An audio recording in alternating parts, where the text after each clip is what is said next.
Hello and welcome to the Daily Comic and Collectible, episode 592.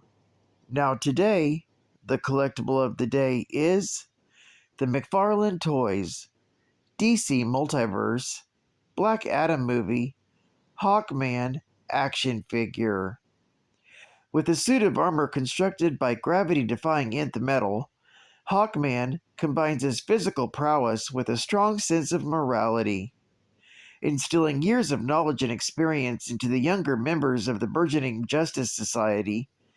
The man, known as Carter Hall, has fought for millennia to protect global stability, and he won't let anything or anyone, including Black Adam, stand in his way. This incredibly detailed 7-inch scale action figure of Hawkman is based off the DC multiverse of characters.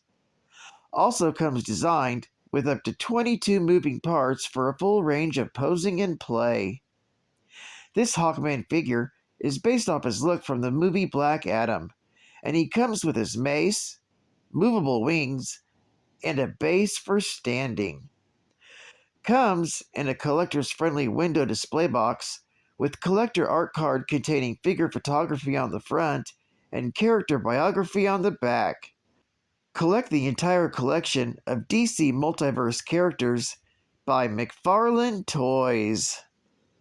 Now, the comic of the day is DC Comics Presents Justice League of America, Volume 2, Issue Number 1, with a cover date of October 2004. This one-shot issue was dedicated to the memory of Julius Schwartz, with story by Harry and Ellison and Peter David, art by Joe Giella, and cover by Jose Luis Garcia Lopez. This issue's first story is titled Secret Behind the Stolen Superweapons. The story opens from the office of Julius Schwartz, where he's talking to his wife Jean on the phone. Jean asks him to come home since his granddaughter is running a fever. Julius asks where Jeannie and Andy, the baby's parents, are, and his wife replies that they're at the NEA conference somewhere. Despite the problems he's having with the comic book he's editing, Julius relents and tells her he will be home soon. After he hangs up the phone, Julius begins to muse about the two families he has, one with his wife, children, in-laws, and grandchildren, and the other with red capes, super speed, and green lanterns. He thinks of how the second family are like demanding babies, and that he would sometimes like to slap them down in an ink pot and stopper the bottle. Suddenly, the Justice League appears before him. Superman, Batman, Wonder Woman, The Flash, Hawkman, Green Lantern, and all the rest. The Leaguers admonish Julius for his feelings, but the cantankerous editor tells them to leave so that he can get back to saving them from looking stupid in their next issue. Batman asks him what if they decide not to leave. Julius becomes angry and becomes a giant right before their eyes, announcing that he is going to teach them a lesson. The Flash becomes bold and informs the now giant editor that he works for them. Julius responds by sending him flying out the window. The Flash bounces like a pinball around the city before Wonder Woman goes to help him. Julius manipulates her magic lasso, and instead of helping the Flash, he turns the Amazon into a human yo-yo. The Atom tries to save his teammate, but Julius uses the Atom's powers against him and sends the tiny hero to Omaha via the telephone. In his civilian clothes, the Atom lands in a bathtub with a mother who was calling Julius to complain that his comics were ruining her kids. That's when Batman tells Julius to cut it out, but the editor uses Batman's own utility belt against him.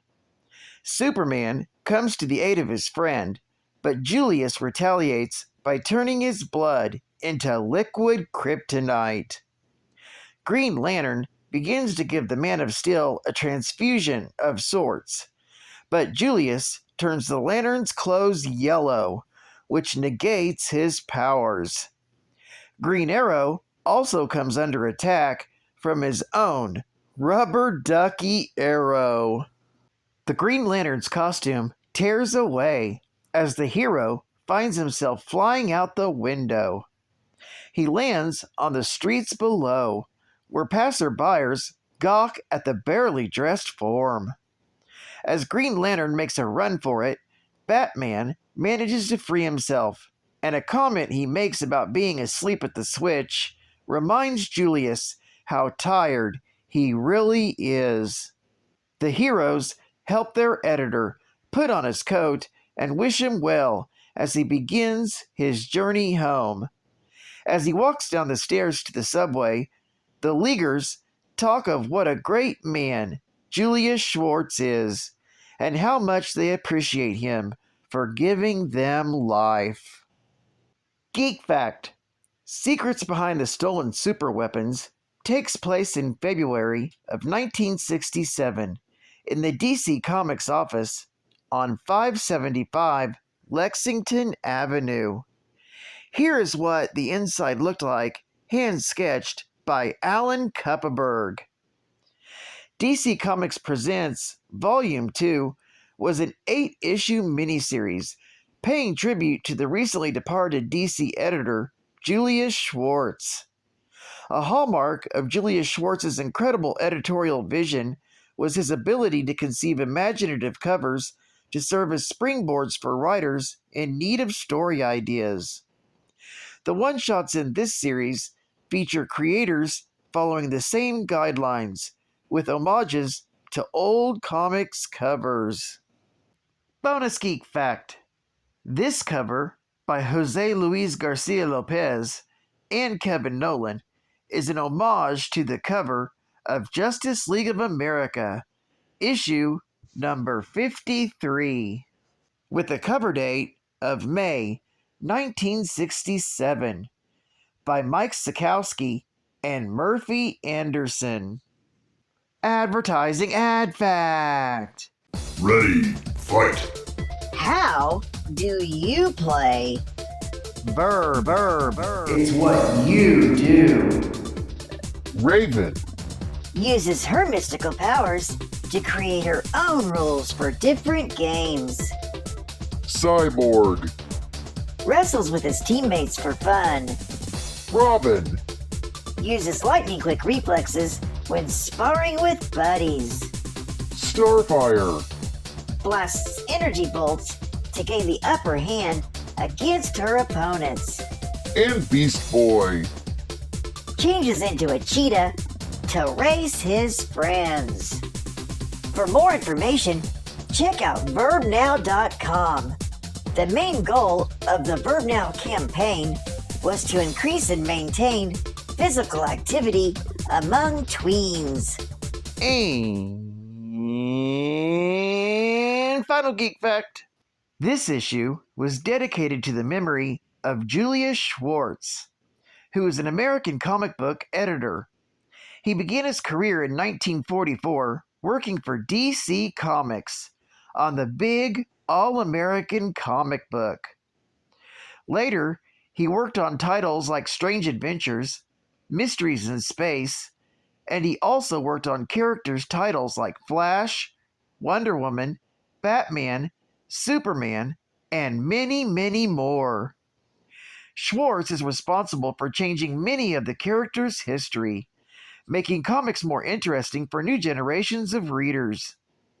He transformed Flash by giving him his red uniform that everyone knows, and his speed powers as a result of a chemical accident. He changed Green Lantern from an earthbound hero to an intergalactic protector of worlds, and he also changed the character's outfit. Schwartz is responsible for the inclusion of the Justice League of America to the DC Universe, which in turn inspired Marvel Comics' Fantastic Four and the beginning of Marvel's age of great creativity. Schwartz's most important work as an editor are his 14-year run as the editor of Batman, where he adapted the character to be one of the most prominent figures in comics. He also worked on the title Superman for 16 years. Julius Schwartz died in February of 2004, just a few months before DC released this commemorative issue, and passed away a few weeks prior to his 60th anniversary on DC Comics. Well, I'd like to thank you for joining me for another Daily Comic and Collectible, and I hope to see you again Tuesday. This is Cat Fan Comics Man, and I'll catch you on the flip. Over and out.